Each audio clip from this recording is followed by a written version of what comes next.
அது எப்படி உங்க தாத்தா காலத்துல, நீங்க ஆட்சி செய்த காலத்துல, சரியா தண்ணி வரலன்னு சொல்லி தான் நீங்க பால்ட் ஆயில் குடிச்சீங்களோ?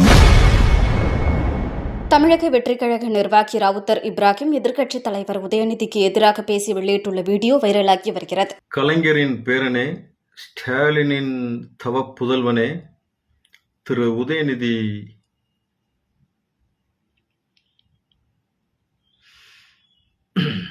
உங்களுக்கு தான் ஒரு கேள்வி. அது எப்படி உங்க தாத்தா காலத்துல, நீங்க ஆட்சி செய்த காலத்துல, சரியா தண்ணி வரலன்னு சொல்லி தான் நீங்க பால்ட் ஆயில் குடிச்சீங்களோ? அதாங்க காவேரியில சரியா தண்ணி வரலன்னு சொல்லி தான் நீங்க பால்ட் ஆயில் குடிச்சீங்களான்னு கேட்குறேன். ஐயா நான் எவிடன்ஸ் இல்லாம எதையும் சொல்றதில்ல ராஜா.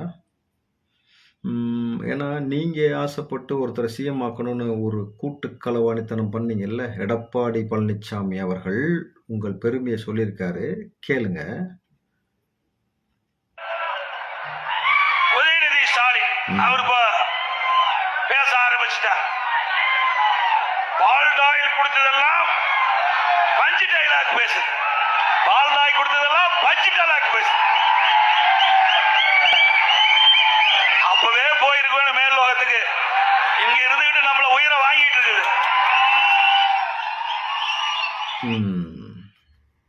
உங்க பெருமையை தான் சொல்லிக்கிட்டு இருக்காரு. அது என்ன கதை நீங்க சொல்லுங்க. அப்புறம் நீ வேதா இல்லம், நீ வேதா இல்லம், வேதா இல்லம், நீ வேதா இல்லம், நீ வேதா இல்லம் போகாதன்னு படிச்சு படிச்சு யாராவது உங்களுக்கு சொன்னாங்களா ராஜா?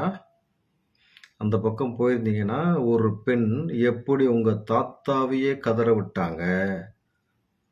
அதுக்கப்புறம் பெண்களை தரைக்குறைவாக பேசுனா எப்படி ரிவீட் அடிச்சாங்க அப்படின்னு அந்த வேதா இல்லத்தின் பக்கம் நீங்க போயிருந்தீங்கன்னா, அம்மையார் ஜெயலலிதா செய்த வரலாறு உங்களுக்கு தெரிஞ்சிருக்கும். அந்த பக்கமும் போகல. அதனால தான் இப்படி கேவலமா பேசிக்கிட்டு சுத்துறீங்க. சரி ராஜா, நாளைக்கு தைரியமா சட்டமன்றம் வருவீங்களா?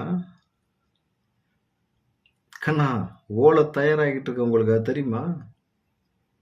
நீ வெளியில இருந்தா ஓலை உனக்கு. எப்படி? நீ வெளியில இருந்தா ஓலை, நீ உள்ள வந்தா கோலை. எப்படியும் ஓடத்தான் போறீங்க. சட்டமன்றத்துல உட்காந்து பேசுறதுக்கு வக்கு இருக்காது. நாளைக்கு வாங்க. We are waiting. எப்படி?